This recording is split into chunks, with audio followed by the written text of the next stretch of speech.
in lam yakun lahunna waladun fa in kana lahunna waladun o na ya soro ko dembe ifrum so ife ka da tare ga furu kono nga de wora ba fa do fe misa ka waladun anana bin nakra dun de do donc kamni de do fara halala de do nyimo de do ala ko kana fo iba wala ne de ne de go de do to de no shino de no kana fo ke bini rodala wala dun muso mi ni asara e boloni e ka furu kono de da fe yeva wa de mai fe shino wodu no halala de no ala ko lala madama de fa ba fa ba e tsaka aka chetlero flana soro koni de ma fe abita fo nani nana wala kum rubu tlero nani na ala ma do ma tlaka wala ge wa awru chew ni aw saraku aw furumuso o ko chami sarani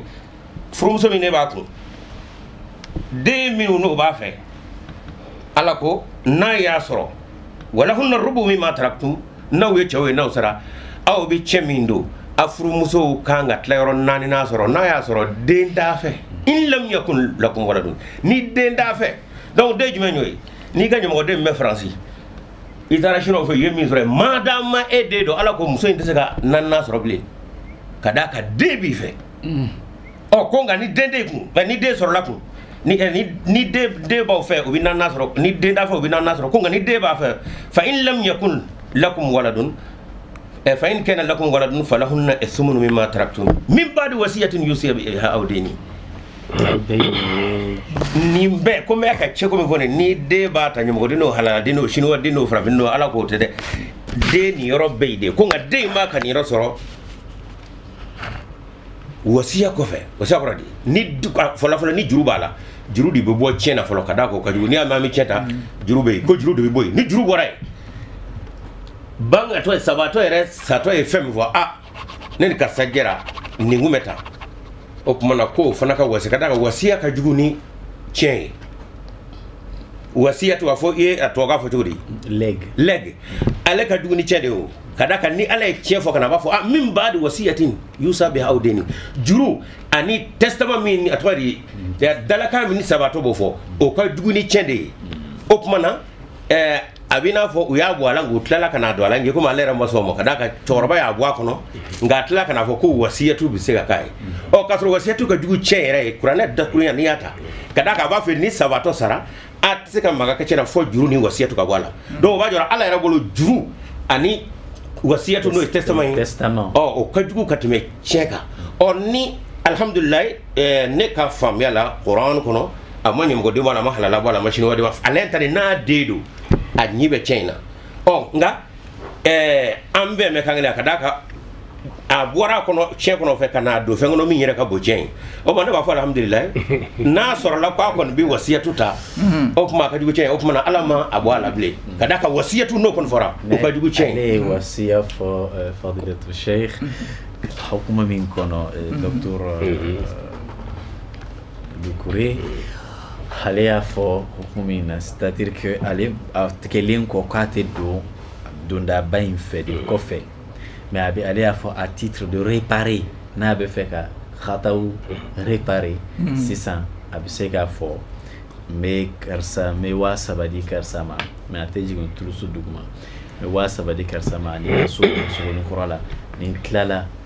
o yikarsa taimbe inte ka o ne afamu no kan jabi no ka fo dakura ere atala de abe dakura te qur'an ko no mi ma jira ka fo nyemo dinda la ulama chrétien de tsaka salama cheta abadalizi o dore le tei o tei qur'an bi mi fo ade do wa kana shini wana haladi yani nyemo di Allah la ala manyina ko mais il y a foko wala suratil aye yero fem la de be ala no ayatani istighra ko fra ay alf wala mukala o bajira ka fo nyu bedo akono arab kala agora ay atla kana do ka jira ka fo kuma na kana fo kibi wolo man kala ni vla be bajira ka fo kana do bla kara fete na sabatile do chainde do muso indedo o kuma na sigatala abacheta na sabata ko chain fana deni dedo atwadi abido soro a chena ala mi vo yodi d'accord fadila to je pense que ay kuma u formule aya docteur Moaska kuma ayo u fam yora kuma be mulo yora da jona oui kuma ya au détail ba ko sa ga tanga yora jar jona skay kuma yasina inshallah e ko erari dlani erarite ale mi fo ne ma swama Voilà, on est là pour ça. وإن تنازعتم في شيء فردوه إلى الله والرسول. وصية يد ما من تكنية الشريعة لا. يا فهموا؟ mais سويا وربنا كان considérer doni. Il faut sans non. Dobe a teknyata me ay minki hadi do maki ay sege minki I do maki Corona be 3 jours de Oma jumande hukumu ima embeno de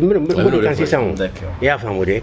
on a nyonawo sharia ba dandiye ka fo vraiment ni segranye katimi ngolo denka aben ka sokono yanno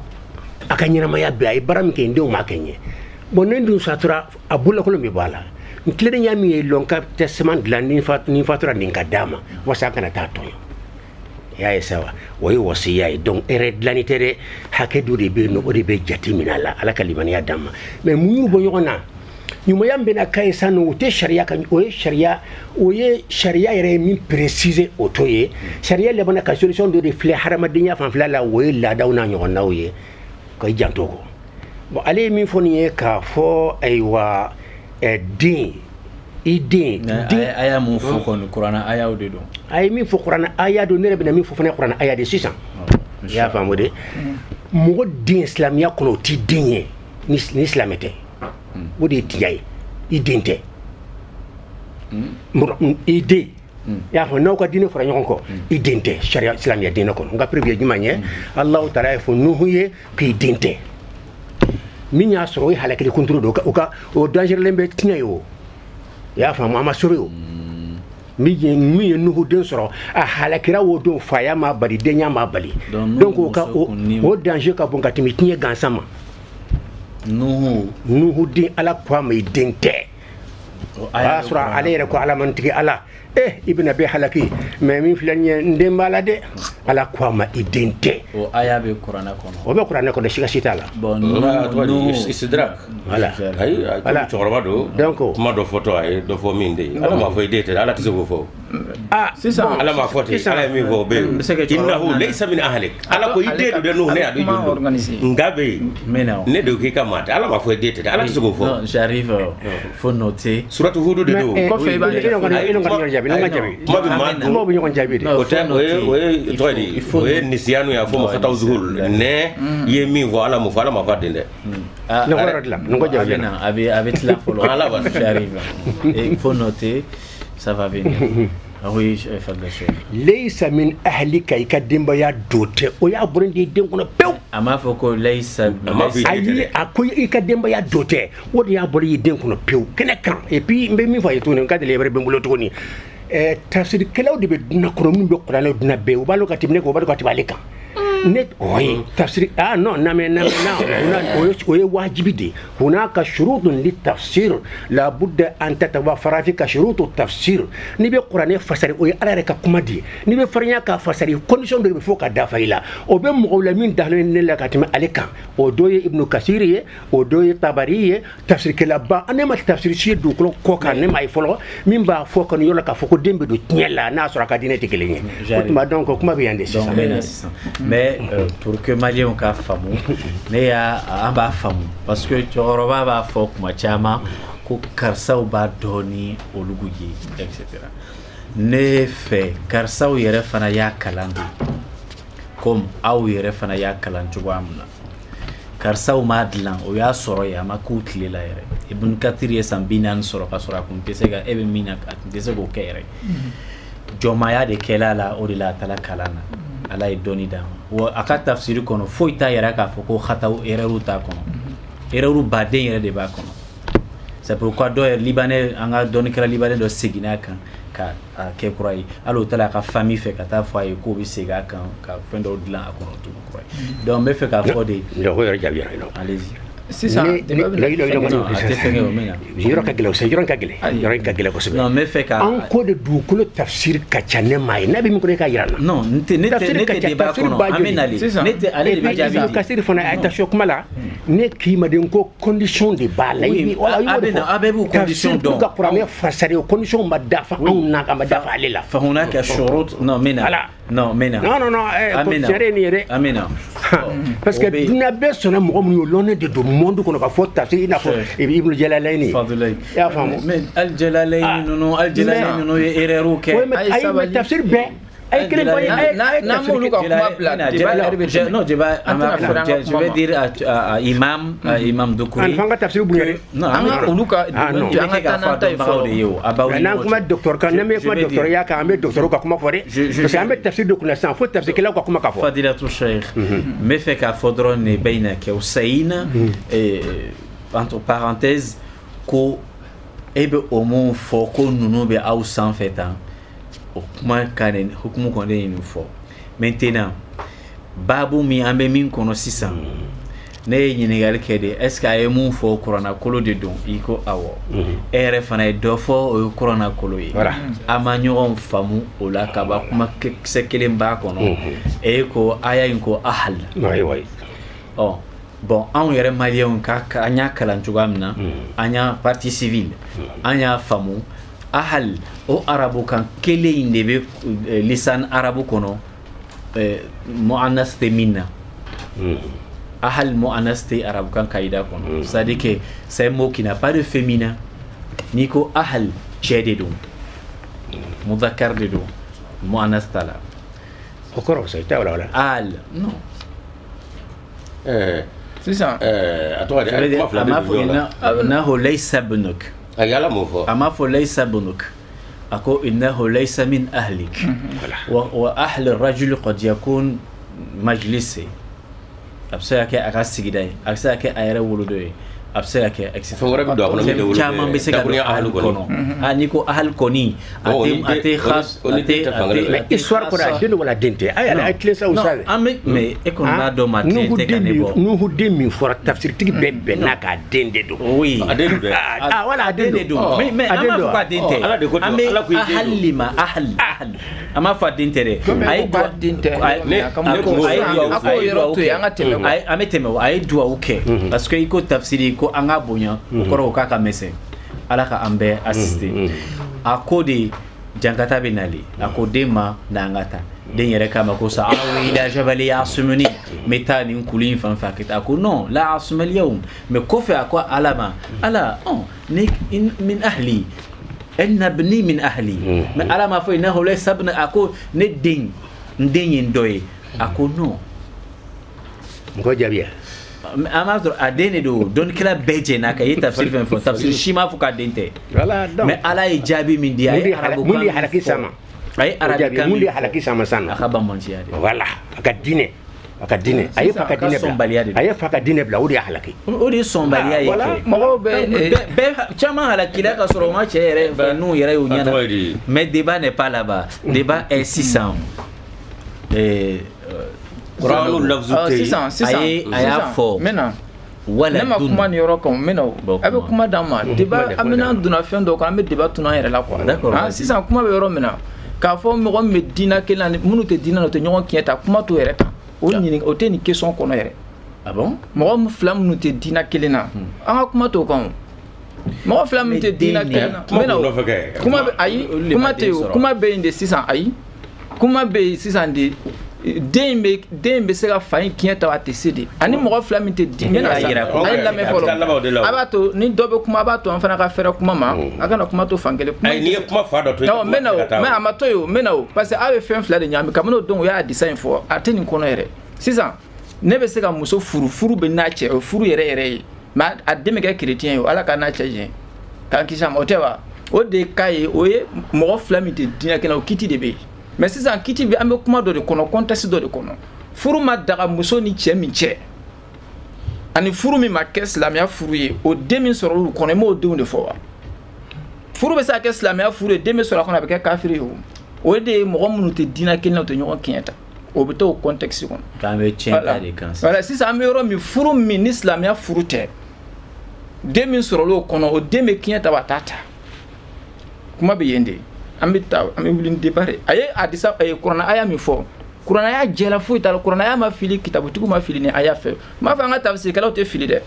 mais u ma fili nin yɔrɔ ni i y'a faamu parce que kuranɛ aya ko de ko lirijal nasibu mimma taraka alwalidan ale ye walidan de fɔ o b'a yira a kɛra den de fɔlɔ cɛ min den n'a fɔra ko cɛ bɛ kiyɛta cɛ bɛɛ tɛ o est ce que cɛ bɛɛ bɛ se ka ne kiyɛta wa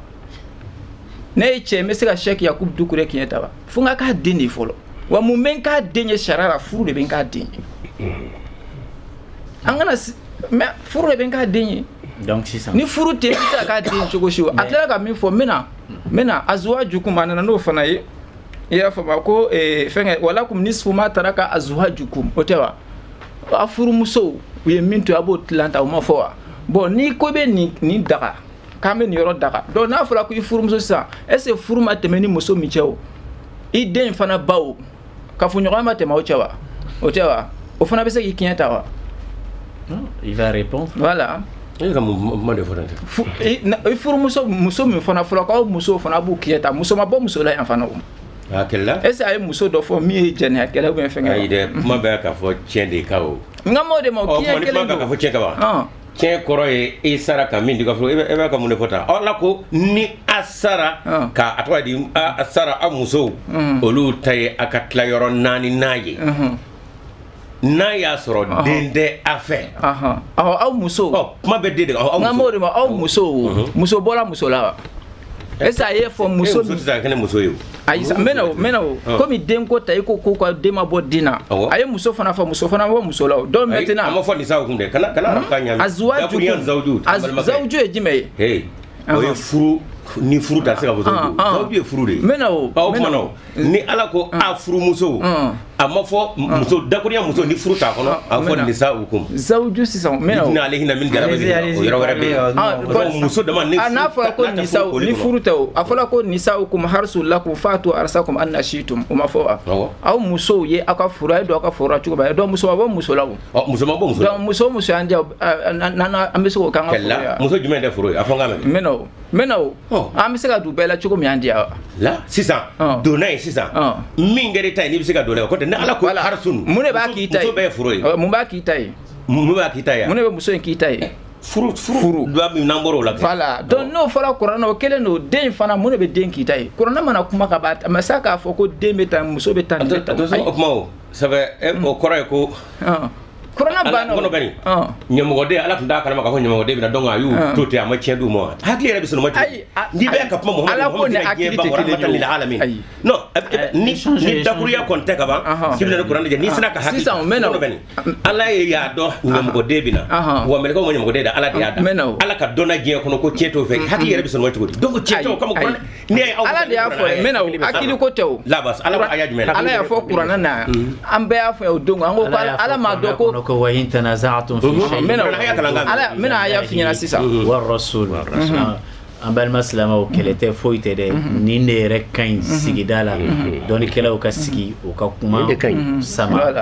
bonya ni karama na ka faamu u ka yasa olu n'u ka fɔtaw kɔnɔna na anw minnu bɛ société ye an fana bɛ kalan u senfɛ o de la ala ka a fɔcogo ɲuman nɔgɔya u ye ala ka an yɛrɛ fana sɔrɔ ka taa ko ɲuman na faliyata fa bɔ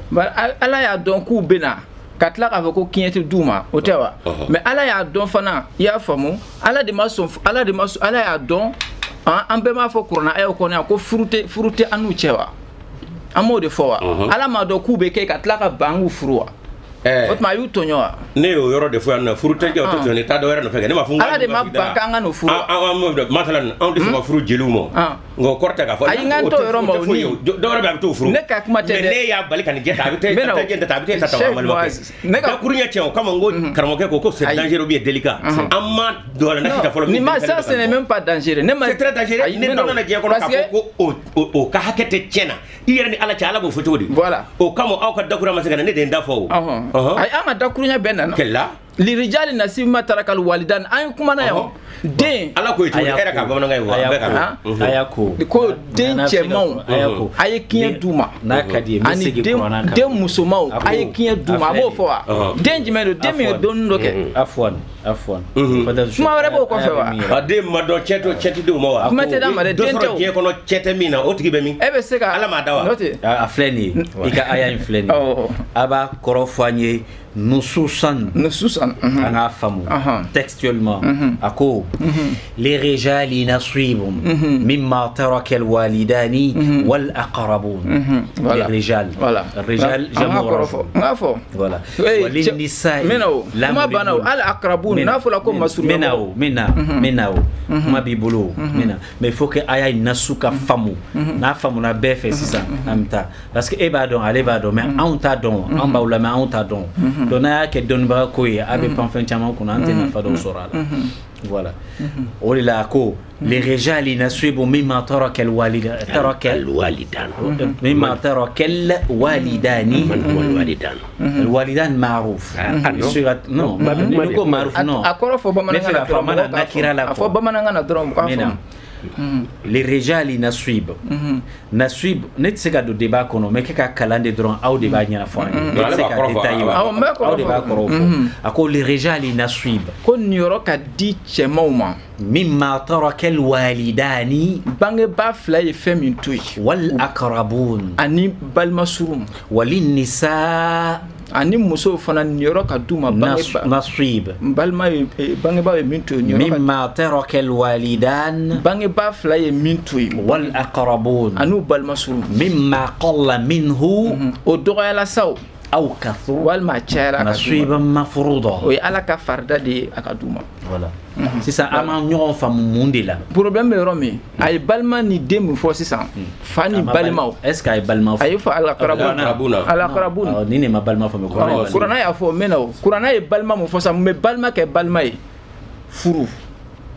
ko imbe be furu ne bulante sera pa okuna al aqrabun balma mo fo mo ke balma e furu sino jamana diya balma ya be islamia balma ya be mais furu balmaya amal makay maintenant attends ce qu'il termine d'abord maintenant oui ya fama maintenant ça aye demunu foya demunu fo donc furu de be denunu ke denye ku be rekuni ya fama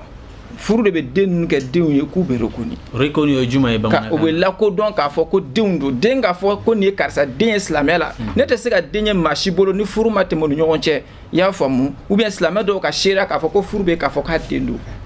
na so ra be ke musulman ta te ke chemanta yi abe fo ma ali bamana fo an fe bamana ni den na ta ko fasama ba wele fasama fo ko mu to da fasama anna fa de sama ou bien fenga nankola bamana na o boku mo fo moti ya famu obey d'accord fadilato dakuriya ka fo furu de bina ne balmaya ye tiendo ye do balmaya la de ala kan gisha ni balmaya kalto fo la attends ce qu'il termine musala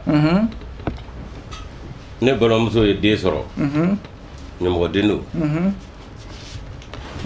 ne balom so de tawa mure mbalo muso de do kuma ya deni ne mundo den mena sa ayi denye munye ayi sa mena o denye e denye sera jumɛn fɛ furu de den kɛ den ye o men'o f'i ɲɛna furu bɛ cogo di balimamuso in kɛra balimamuso ye k'a sɔrɔ furu tɛ yen la ale ma sɔrɔ furu kɔnɔ e ni balimamuso in mena o ngo balimamuso tɛ o ye ne balimamuso ye ayi a den min sɔrɔ ni ɲɛmɔgɔ den don furu bɛ den don bamananya na sigiɲɔgɔnya na fa bɛɛ fɛ e k'i balimamuso fɔlɔ mun y'i balimamuso in k'i balimamuso ye an k'o to yen ayi o tɛ to yen fɔlɔ mun y'i balimamuso ye an ne ma bɔ bala wa kelen n'an bɔra bala hali n'a y'a sɔrɔ an tɛ fa la ne balimamuso don fana i balimamuso tiɲɛ hali n'a y'a sɔrɔ ɲɛmɔgɔ den don balimamuso i balimamuso in ne bɔra bala o tɛ wa hali n'a y'a sɔrɔ aw tɛ fa la fa yɛrɛ ka to yen hali n'a y'a sɔrɔ fa ma dɔn ne balimamuso don ka da k'an bɔra bala aw bɔra donc o la sisan o bɛɛ ye musoman côté ye o hali cɛ m'a kɛ mɛ na aw ye jamu kelen yan hali ni ne n'a bɔra bala kama ne ka sa kɛ donc kana furu n'i ye furu dɔrɔn i ye dɔ gɛn ka bɔ yen ayi n lamɛn